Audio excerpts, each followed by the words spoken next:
kondisi akhlak ini menjadi perhatian kita semua. Adik-adik sekalian, boleh disimak karena ini menyangkut masa depan. Saya yakin Bapak Ibu semua sangat paham sekali dengan teori-teori pendidikan, dari multiple intelligences yang kita kenal, baik itu kecerdasan intelektual, matematis, logis, kecerdasan linguistik, kecerdasan kinestetik, kemudian intrapersonal, interpersonal, dan lain sebagainya. Suatu hari Khalifah Harun ar-Rasyid, adik-adik kenal Khalifah Harun ar-Rasyid? Kenal semua? Ada yang tidak kenal beliau? Khalifah Harun ar-Rasyid ini salah satu khalifah terbesar di zaman dinasti Abbasiyah. Presiden yang sangat terkenal di mana kekuasaannya membentang hampir sepanjang Jazirah Arabiah itu. Dia punya seorang anak laki-laki, kemudian begitu dia tumbuh, masuk usia sekolah, singkat cerita, sang presiden, sang khalifah ingin menyekolahkan anaknya ke pondok pesantren. Kalau di istilah di Timur Tengah namanya hauzah. Sama mungkin kita di sini pondok-pondok pesantren lah ya. Lalu didaftarkanlah dia ke sebuah lembaga pendidikan. Kemudian setelah didaftar, kemudian diterima oleh syekhnya. Lalu pada waktu yang ditentukan, si putra pun harus diantar ke pondok. Ada yang pernah mondok di sini? Coba angkat kakinya, angkat tangan. Oh banyak ya? Banyak ternyata yang sudah pernah mondok ya. Ada yang di Haramain, coba ada? Subhanallah. Ada yang di Al-Aziz Yakapek? Oh banyak juga nih. Semuanya saya ada. Ada yang di Hikmatus Syarif? Ada. Ya. Saya sendiri mutakharrij min Ma'had Nuril Haramain, sekitar tahun 90-an lah. Saya keluar tamat dari Haramain. Sama adinda saya Al-Ustaz Amin Al-Qutbi itu sudah seperti adik tiang niki, karena tiang besar di rumah ayahanda tercinta Al-Mukarram Bapak Tuan Guru Haji Muhammad Rizki Adnan. Jadi tiang hidup dididik sama beliau dengan luar biasa akhlaknya.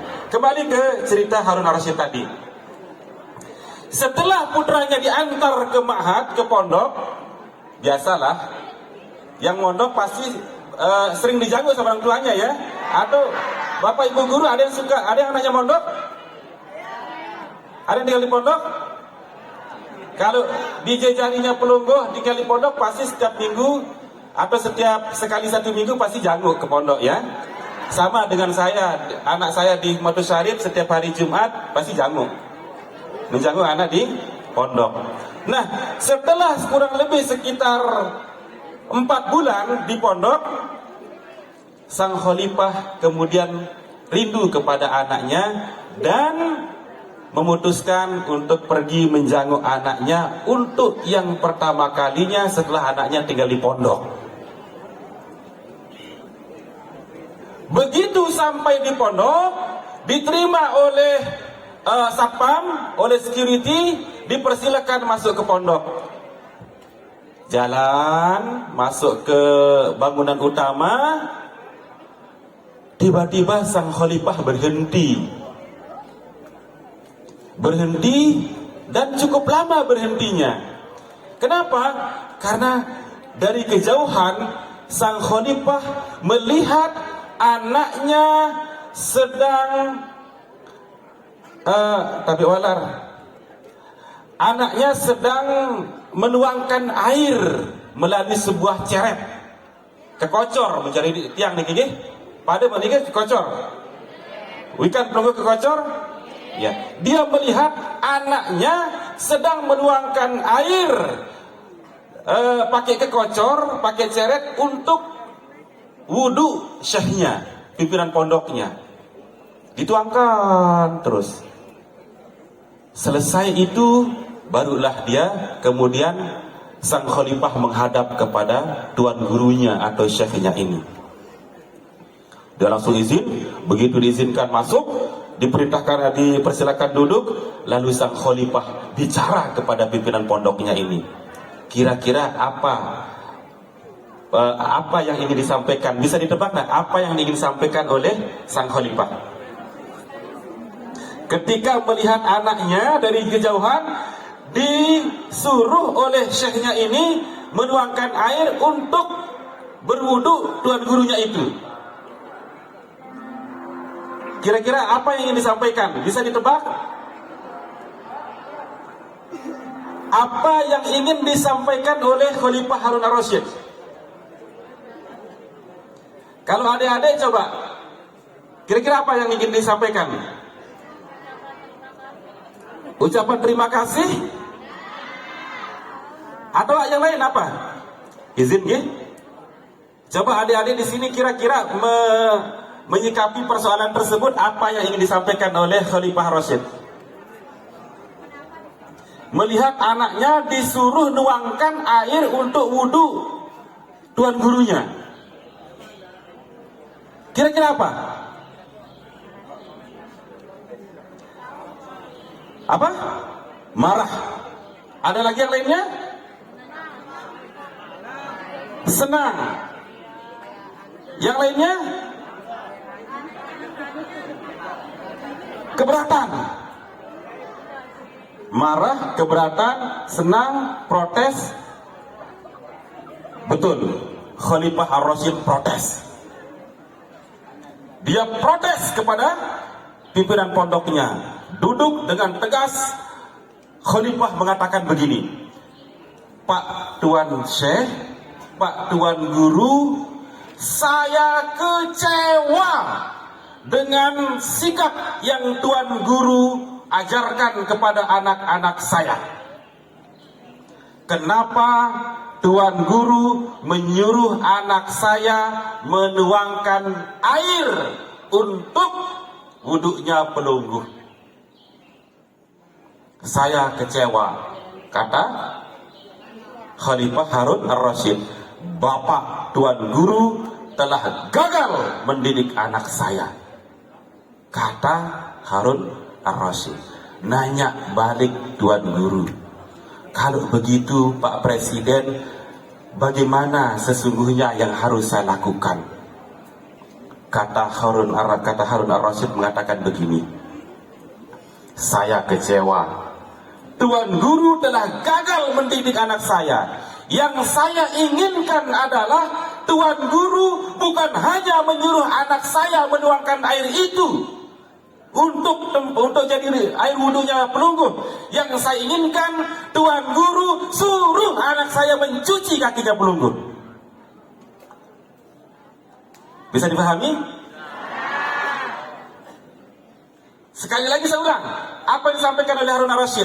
Saya kecewa kepada Tuan Guru, pelungguh telah gagal mendidik anak saya. Mestinya bukan hanya disuruh nuangin begitu, tetapi yang saya inginkan, anak saya disuruh mencuci kakinya pelungguh sebagai gurunya. Ada nggak yang begini sekarang? Oh, kalau ada yang begini, langka ini.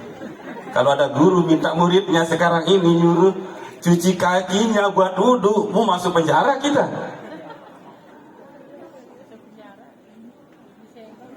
Begitulah. Jadi keberkahan ilmu ini yang hilang, anak-anakku sekalian. Kenapa banyak orang pandai tetapi jadi tidak benar? Salah satunya adalah keberkahan ilmu yang sudah tidak ada lagi. Bakti seorang siswa kepada gurunya hari ini, subhanallah, astagfirullahaladzim, kalau ketemu di jalan udah cueknya minta ampun. Kadang-kadang kalau masih ingat, saya kadang rindu dengan suasana pondok dan zaman-zaman kita kecil dulu. cium tangan. Kalau guru kita, jangankan dia sudah di depan kita ini dulu di pondok, mau masuk pintu gerbang saja kita sudah kenal betul suara sendalnya Al-Maghfurullah Mami Tuan Guru Juwaini Mukhtar. Jangankan orangnya sudah muncul, belum muncul saja, belum muncul ini, suara sendalnya saja masih kita dengar dari balik tembok, kita sudah siap siaga, berbaris menyambut kedatangan beliau. Beliau datang dengan penuh ta'zim. Dek narak kanggo Tuan Guru ni ke jauh kitab dan mesa-mesa. Tidak boleh itu. Siapa yang bawakan? Kita ambil bukunya, kita ambil kitabnya, kita bawakan dari belakang. Tidak lalu berjulu lekak lampatan. Harus. Ini adab santri, adab penuntut ilmu. Makanya wajib dulu di pondok itu kita belajar ta'alimul muta'allim. Ada yang kenal Al-Maghfurullah Maulana Syekh Tuan Guru Zainuddin Abdul Majid? Kenal semuanya? Beliau pahlawan nasional kita. Pada saat beliau diserahkan oleh ibundanya, diserahkan oleh ayahandanya untuk sekolah di sebuah madrasah yang begitu mendunia, madrasah as-salatiyah, diterima sebagai santri, lalu kemudian dites. Hari pertama beliau masuk kelas oleh Syekh Amin Al-Qutbi. Beliau ditanya, "Nak, kamu sudah khatam enggak kitab Ta'limul Muta'allim?" "Oh belum." "Kalau begitu kamu nanti nyantrinya belajar dulu Ta'limul Muta'allim." Ini penting. Keberkahan ilmu itu menjadi kata kunci. Jadi anak-anak sekalian, tolong dijaga adabnya. Adab penuntut ilmu ini harus, ya kalau boleh kemudian suatu saat di sekolah-sekolah negeri juga ekstrakurikulernya ya harus Ta'limul Muta'allim ini yang penting ini. Ya, pelajaran adab sopan santun penuntut ilmu. Nah, ini kisah pertama. Bisa dicerna di pinggir, insyaallah.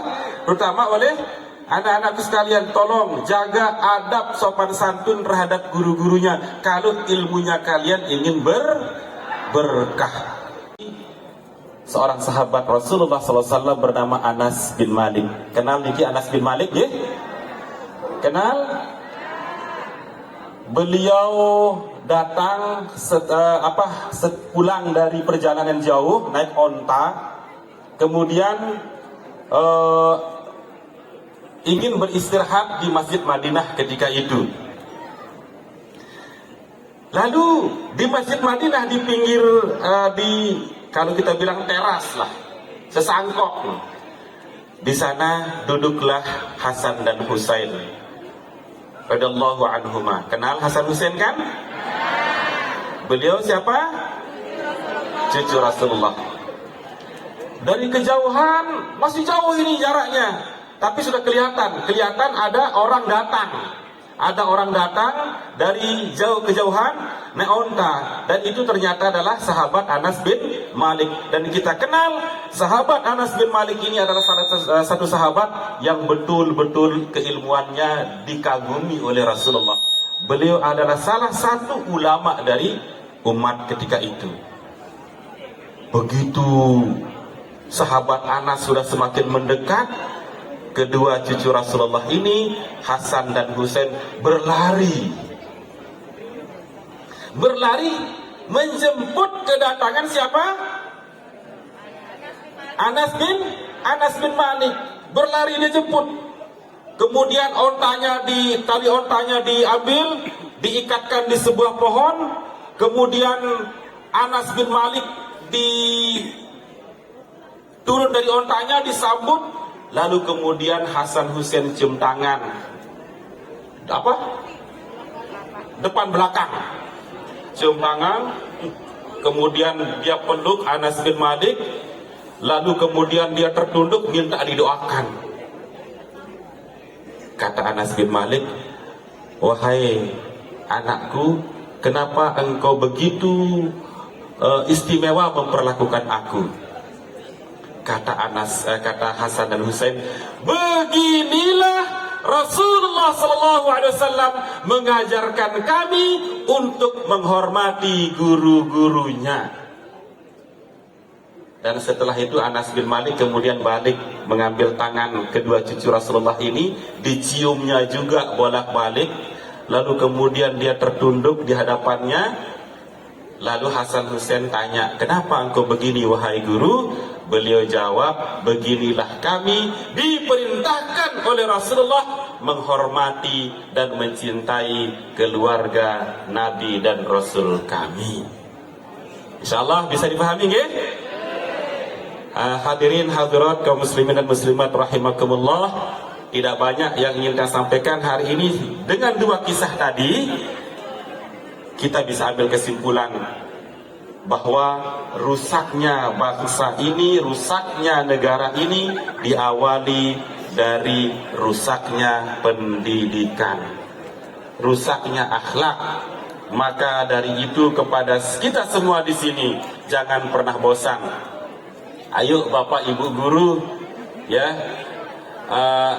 kembali ke cerita awal tadi. Kok bule asal California ini bisa-bisanya mikir sekolah yang dia idamkan bukan sekolah berbasis IT, bukan sekolah berbasis bilingual, bukan sekolah berbasis ini itu, tetapi dia minta bangunkan saya sekolah berbasis akhlak. Ya, insyaallah mudah-mudahan saja kita semua diselamatkan oleh Allah Subhanahu wa taala. Putra putri kita insyaallah Pak Kepala, taklim bisa dikembangkan di semua lembaga pendidikan kita, sehingga antara guru dan murid tahu hak dan kewajibannya, dan kita semua tahu bagaimana menyampaikan ilmu pengetahuan. Anak-anak murid kita, anak-anak didik juga bisa tahu dan paham bagaimana berakhlak dan bersikap kepada gurunya semuanya. Amin ya rabbal alamin. Sekian dan terima kasih. Wallahu muwaffiq wa la hadi ila sabilir rasyad. Wassalamu alaikum warahmatullahi wabarakatuh.